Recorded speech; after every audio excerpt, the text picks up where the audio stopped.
Okay, it's Alexander Lawrence from the Portable Infinite, and we're talking to Michael Gira from the Swans, and I guess we're going to focus mainly on the new record and the big tour coming up.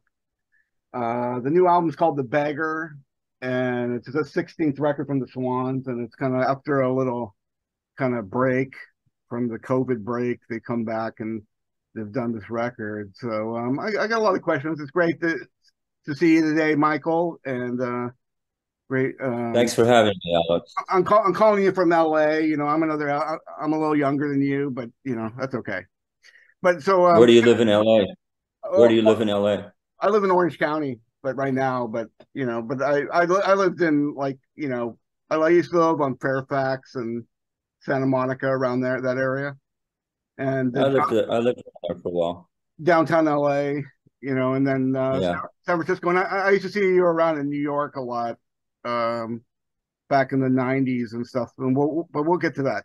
Okay, so my first question, okay, so when I was a kid, I mean, since I was like when in 77 I was like 13 or 14, like I used to read about punk rock and in magazines like Rolling Stone and Cream and Circus and all these magazines, and like so I didn't really get to experience any bands till 79 or 80, and by that time you kind of felt like it was kind of over. So what do you think? I mean, punk rock, it's almost like a modernism now, like the people kind of look back and refer to it as some kind of golden age. I mean, what do you think punk rock has to do with Swans? Because like when I heard those records, I remember after reading about them and thinking like, oh, this is going to be like the end all. These are going to be some great records. I mean, the Sex Pistols and the Clash ended up being kind of conventional records, kind of like angry Yeah, Chuck Berry records or something.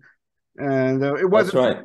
it wasn't until I saw like bands like Suicide Pill or Birthday Party, I was like going, wow, these guys are really kind of doing what I was expecting, what it was going to sound. Because like Suicide, for instance, like they took away the whole guitar, bass, drums thing of rock and roll and kind of replaced it with their own spin on things. So I mean, how does punk rock kind of have anything to do with Swans, or what's your experience of that A time? lot. It has a lot to do with the early days, but not stylistically, of course. Um, well, I was involved in the LA punk scene. I don't know if you're aware of that. Um, I was in art school in LA. I went to Otis Art Institute. And right around the time that the punk scene happened, there was this benefit for the punk club, The Mask, and it was right around the corner. It was at some Elks Lodge or something, and I went right around the corner. It was right around the corner, and I took the video camera from the equipment room from Otis, which then was a rare item, and went and videotaped the debacle show. And it was like the Germs, uh, the Bags, Weirdos. I'm not sure the Screamers played.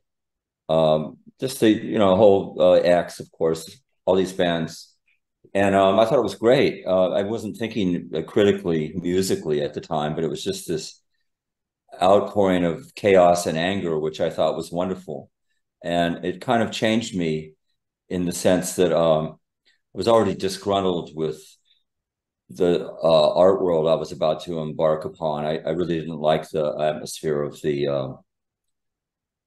the scene that one would have to become involved in to have any kind of art career. I didn't like the people. I thought that I would, if I was going to enter into that kind of situation, the kind of professionalism that seemed to be involved, that I should choose to be a lawyer instead of an artist.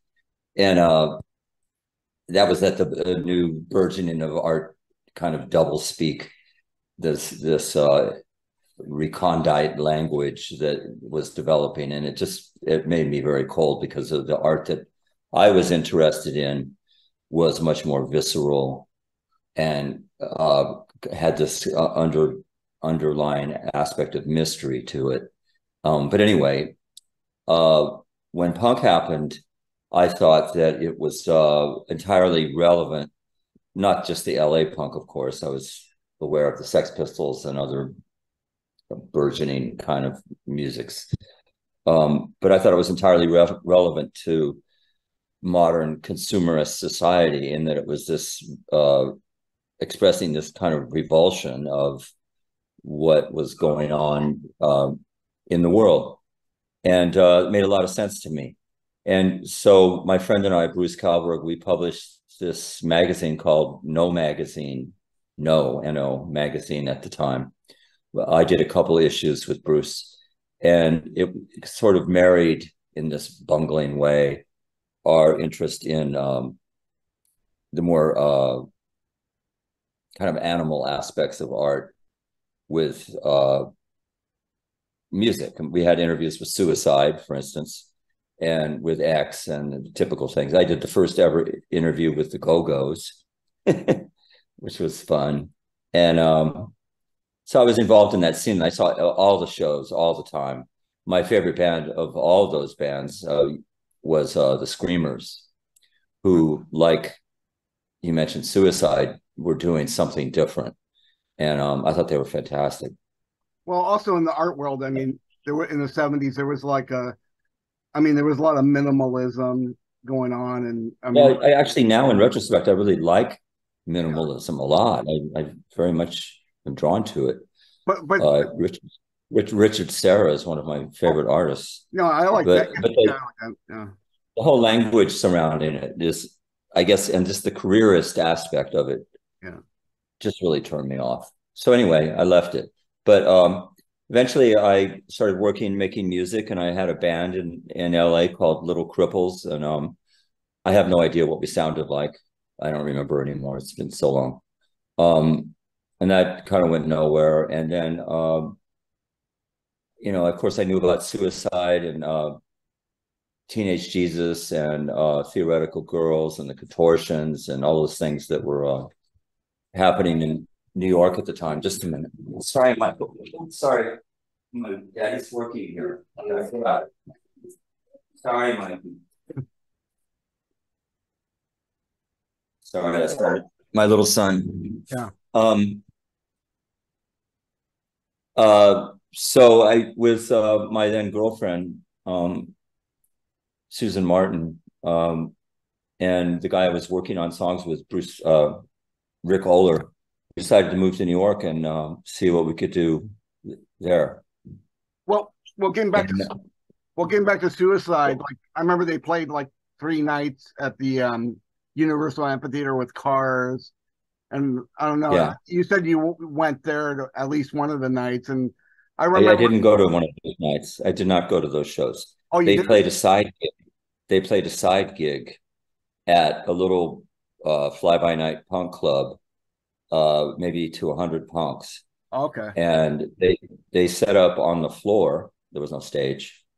And as Alan Vega was performing, it was great. But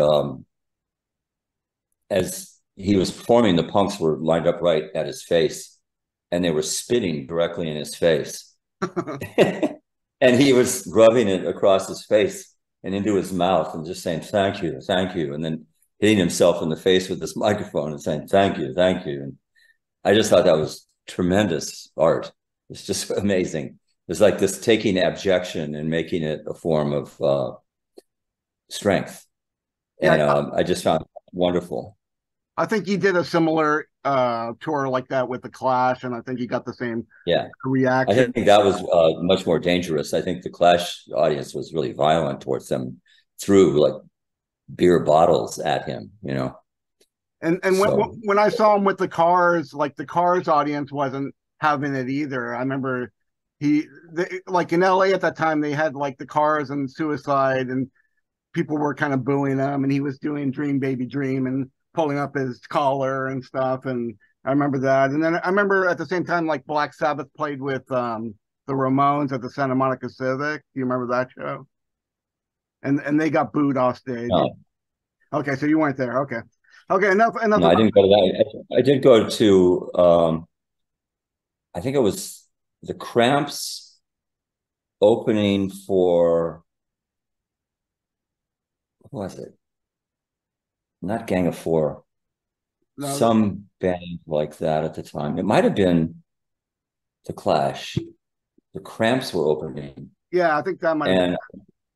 and I drank a lot in those days, and I ended up getting lifted up by two bouncers and thrown out onto the pavement, smashed my face on the pavement.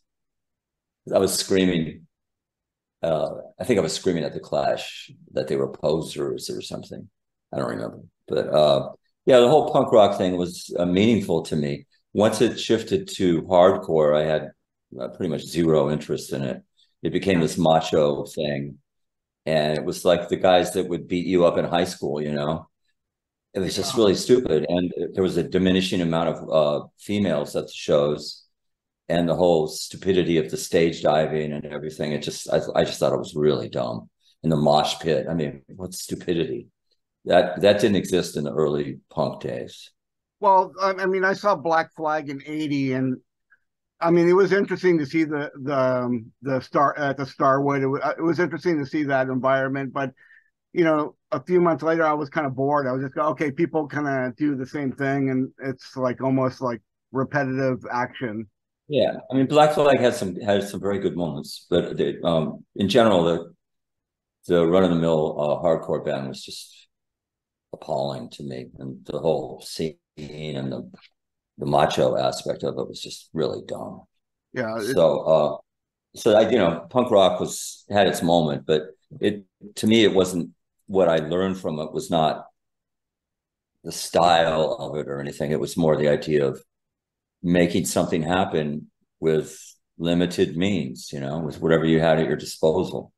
And when I started Swans finally in New York, I had another band, which is not worth talking about before then. But I uh, sketched out the beginnings of the pieces, the songs on a bass guitar, which I really had no idea how to play. I just found a note on the neck that I sounded good, and then I made these chords, and I would just kind of bash them in a rhythm and think about how the drums would be, and then work with the musicians, and the songs would build up. And it sounded visceral and real, and mostly it kind of felt like tearing your guts out, and I had a excuse to scream, which is kind of what I wanted to do. so when you get to the album Filth in '83, I mean, it still sounds like today's Swans, but it just seems more like rock influence and stuff. Like, was that because the people that you were playing with kind of were coming out of that? How do you mean rock? Well, How I do you mean, mean rock in for the rhythms? I don't know, just I mean, like today's Swans just doesn't really sound like anything, like else. It does. There's not. It just kind of. But the earlier Swans just it sounds more like, okay, well, you could play with other bands like at the time, and it wouldn't seem like out of character. Sure, whatever. Yeah. Yeah. I mean, Anyway, we worked by intuition and built up our sound. And of course, it's been what is that? It's over 40 years. I mean, So some of the people that played in those bands back then, they might have went on to play in more conventional rock bands. Do you think that that's like possible? whom? There was a girl guitar player, or Oh, Sue Hannell, she disappeared. okay, well, not her. Uh, Sue was actually ferocious. She was an incredible guitarist. Uh, the only problem with Sue is that she would do these amazing soaring lines, and it was just like you couldn't believe you were hearing it. It was so all encompassing. And then the next show or the next rehearsal, she had no idea what she had done, and it would be completely different and often not any good at all. And then three rehearsals later, she would do these amazing things. It's just she didn't have the sense of having some kind of continuity. You don't have to play exactly the same thing, but there was just no continuity whatsoever.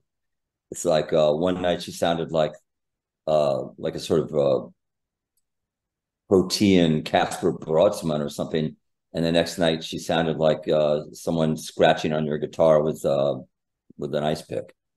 What about sample? It seemed like the Swans did samples more in the '80s, and when did you stop doing that? Well, I used tapes. We didn't have samples. I recorded. There was this previous to samples existing. Um, I wanted more sound. We had two drummers, two bass players, myself being one of them, and a guitarist. And one of the drummers played metal and things. And the other bass player, aside from myself, I had made these cassettes of different sounds, like a roar or just random clattering of metal or a slowed down scream.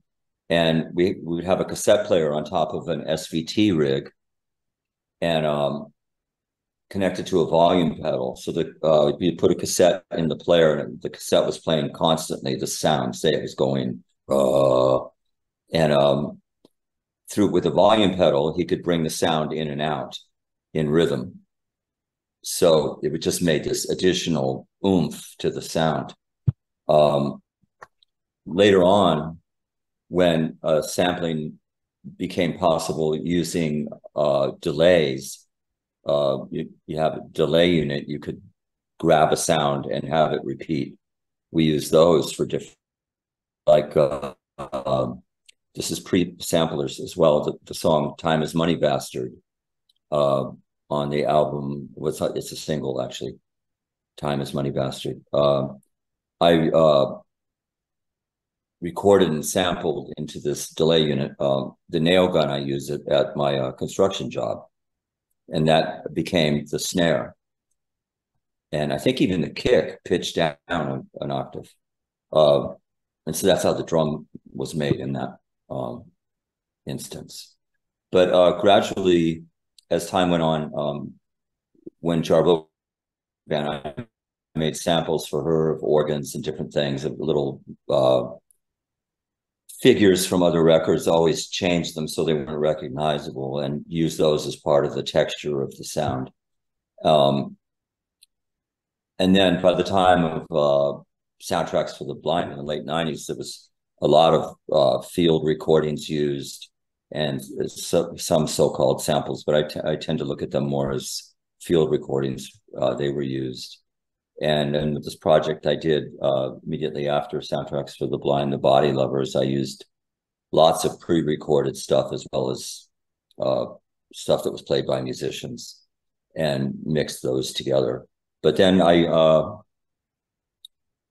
when I disbanded Swans in the late 90s, I was wanting to make a complete change. And I had these trunks full of hard disks, floppy disks of different sounds, drums, atmospheric sounds, all these sounds, just trunks full of these opening booklets that I had used throughout Swans.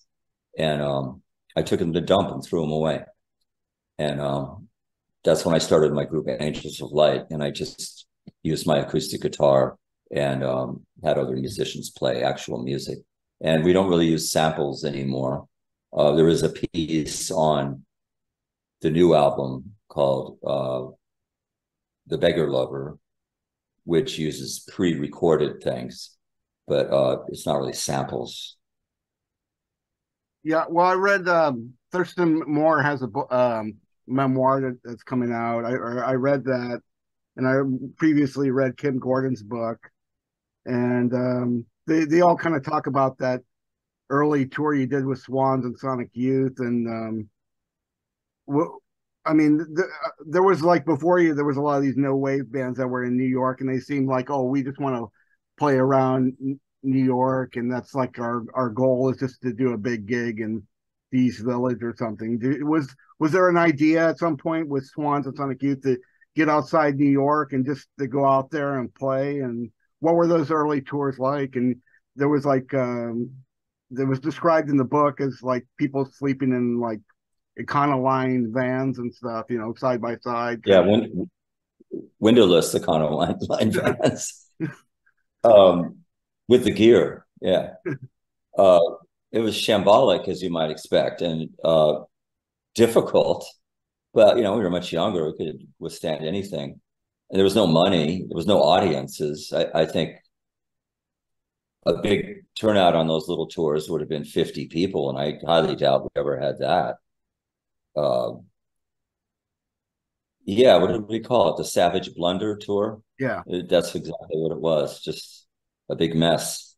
But we kind of had to make the move to get out there and be a real band rather than dissing around in the Lower East Side, right. and play in front of audiences. So we just kind of went out and did it.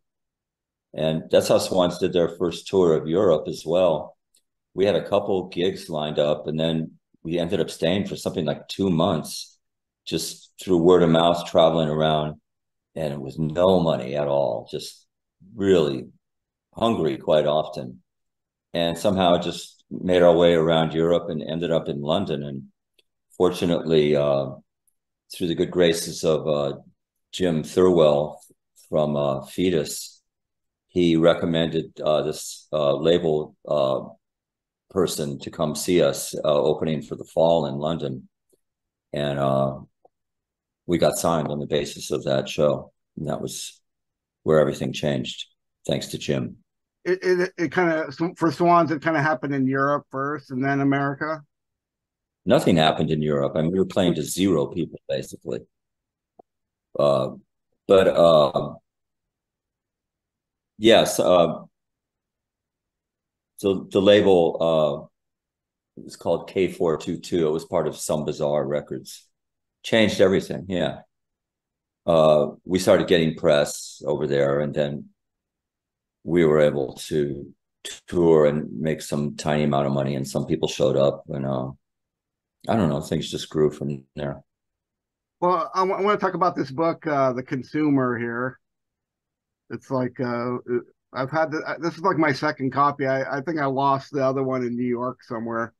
I somehow found this at some library sale. But yeah, in this book, is the consumer like kind of like an analog to the music a bit? Is it relate, or is it just some total other thing? It's not has anything to do with Swans. Well, they come from the same mind, Okay. but I'm kind of ambivalent about that book. I mean, I think there's some good writing in it, but I'm not in love with a lot of it.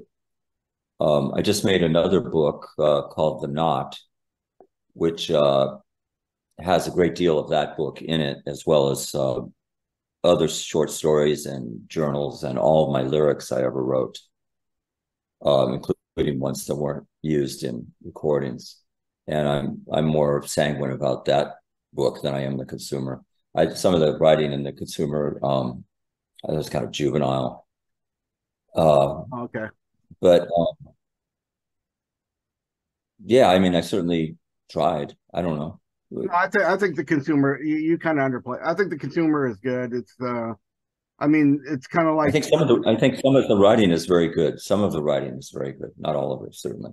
yeah there might be some But that's like true of a lot of books though. You know like I mean you had a mention of Francis Bacon in the book a little bit. Was that an influence? The paintings of Francis Bacon. yeah, I mean, he was a sort of hero of mine. Um, just the way that he worked, and of course, the power of his images were immense. But his way of working, I think, is similar to the way I work, which is you kind of start with a notion and you start building things up, and before you know it, an image appears, and in my case, a sound appears, and then you just obsess over it, and gradually this thing is formed. And it's not like expressionism in the sense that you kind of just flail and that's your expression. It's very considered. His paintings are very designed and they're quite beautiful, as well as cutting kind of deep into the psyche. Um, and also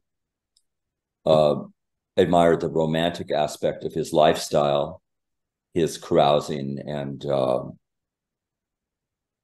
sexcapades, and his ability to drink massive amounts and yet show up in his studio at 3 a.m. and paint and make these amazing paintings. Yeah, he was very much a self-made person, and somehow he's magic. Somehow he became one of the most influential artists of the 20th century. Well, in the consumer, like, there's this whole idea of the body, and bodies consume other bodies, and bodies evaporate, and bodies come into being, and there's out of body experiences. I mean, what do you think of these out of body experiences? Is that a good thing? Do you seek that, or? Well, I think it's a good thing if you can have one. It's more likely through moments of serious self-analysis and inspection, you start to think about your being and your existence. And if one thinks hard enough, you kind of realize that you are not solid, that you are comprised of millions of molecules, which will soon dissolve into the earth and be consumed by other beings, and that you're not entirely really here. I kind of think of it like maybe if you had a handful of dirt and you dropped it gently in the water, that's how your body is, and it just evaporates, and not evaporates, but dissipates into the surrounding atmosphere. And that's kind of a psychedelic vision that I had at a very young age, but has preoccupied me ever since. What about the whole idea of individuality? I read this book a few years ago by Jean Genet, and there's a Which moment. one? It's called "Taking a Rembrandt and Ripped in Two." It's kind of an essay, and Oh, I'm not aware of that. it was like one of those little books, those Hahnemann books that they published in India and by Francisco Clemente, and it might be, but it's he kind of sees a man in a train, and then he starts to question his own identity, and he thought, hey, maybe we're all the same person. He kind of, like, what do you think about individuality, and kind of like, is it, there's Well, that's a bit of a ponderous question for me yeah. to undertake answering, but my question would be whether there is any identity at all, ultimately. Yeah. Not whether you're another person or not, whether you're an individual, but whether the construct of being is a fallacy in and of itself. Yeah, identity is a myth. I don't know about a myth. It's a natural thing to assume. But if you meditate or practice meditation, for instance, you begin to strip away your notions about reality and yourself, and perhaps have some insight into that thing I mentioned about dissolving in water. Okay, so the band, the Swans, got back together in 2010. I mean, you can consider that band more about improvisation? Is that what it was about?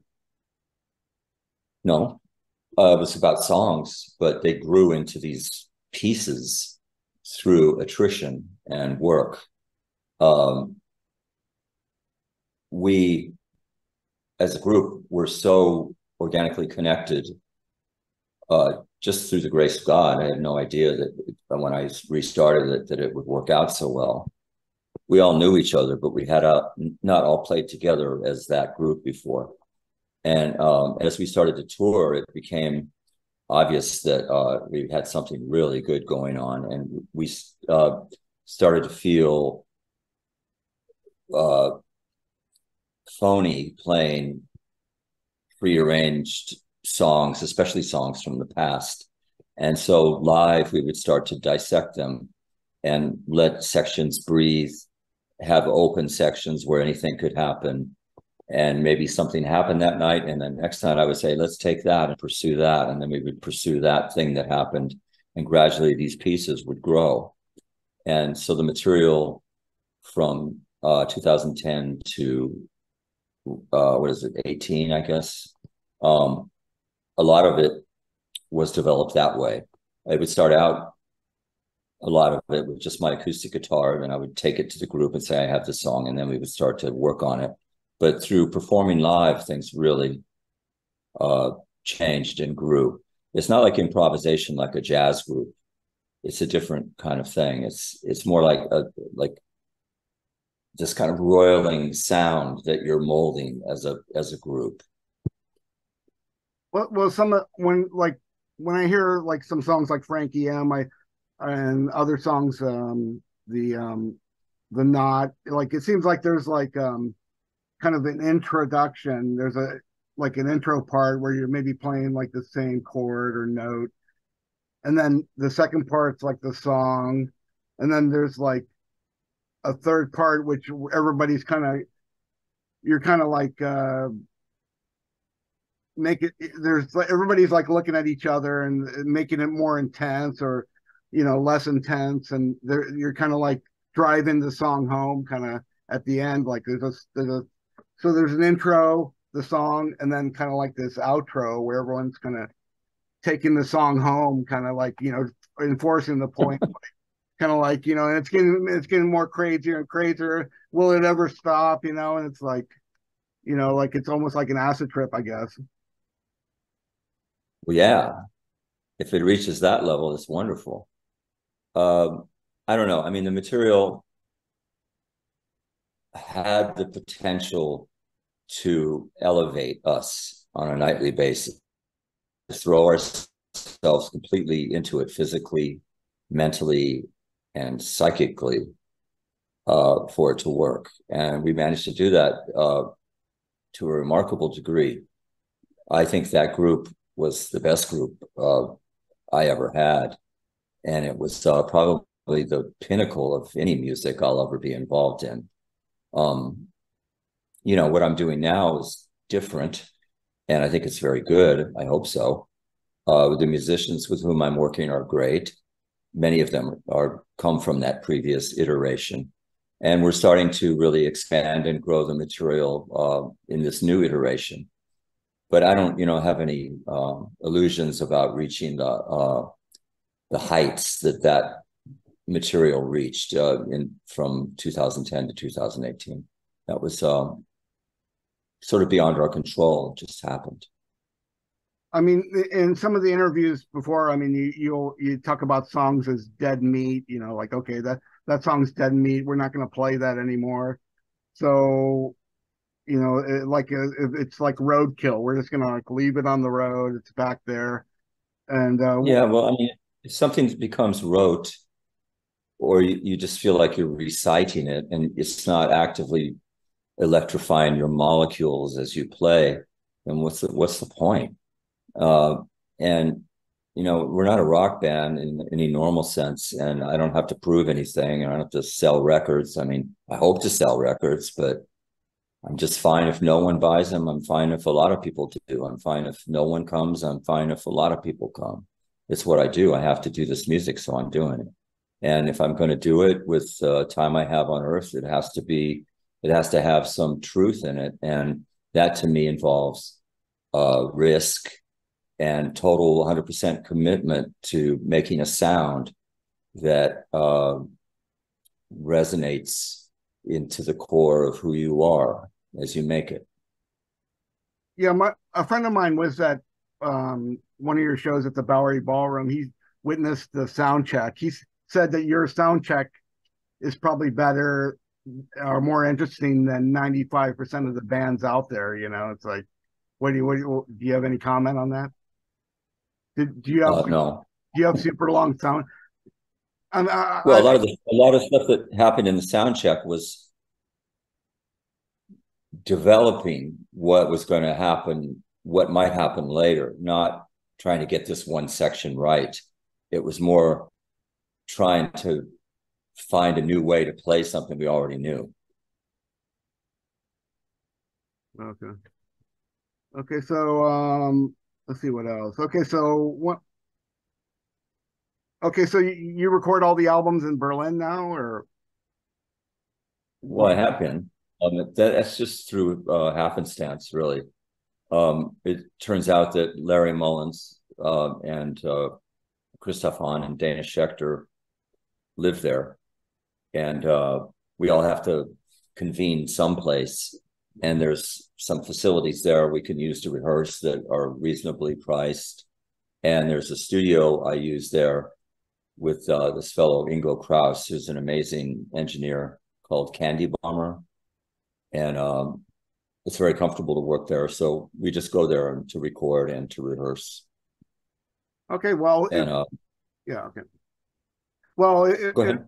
I guess we got to wrap this up. If people want to go buy the records and stuff, like they should go to younggodrecords.com and you know, go see them on tour, buy a lot of merch, buy a lot of t-shirts, buy buy all the albums, get the whole backlog, and you'll come out and meet them at the merch table, right?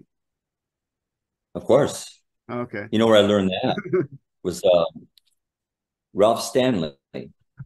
Oh, Ralph Stanley. I was at I used to go to bluegrass festivals all the time. I love bluegrass music. So and he was playing wearing his black suit, and it was probably, I don't know, 98 degrees humidity. And that man, at however old he was then, 80s, went out and stood in the hot sun at the merch table and greeted people and signed stuff and was incredibly polite.